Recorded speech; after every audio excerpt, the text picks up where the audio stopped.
প্রেগনেন্সির এই ৮ মাসে পা রাখার পর থেকেই যেন প্রবলেমগুলো একটু বেশি বেড়ে গিয়েছে। ভালো লাগছে না এখন আর।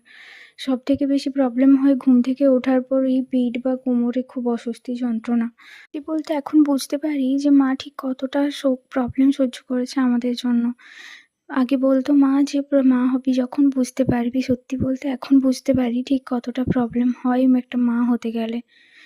তো ভালো লাগছিল না, তাই বাইরে এসে একটু ঘোরাঘুরি সত্যি বলতে বিকেলে সেরকমভাবে কোনো কাজ থাকে না, তো তাই একটু ঘোরাঘুরি করি। আর একটু ঘোরাঘুরি করার পরে না আমার পায়ে একটু অস্বস্তি প্রবলেম হয়, তাই এখানে বই নিয়ে একটু বসে গিয়েছিলাম। এখন এত অস্বস্তি গরম লাগে না, তাই সাইডে ফ্যান ছেড়ে নিয়েই বসেছিলাম।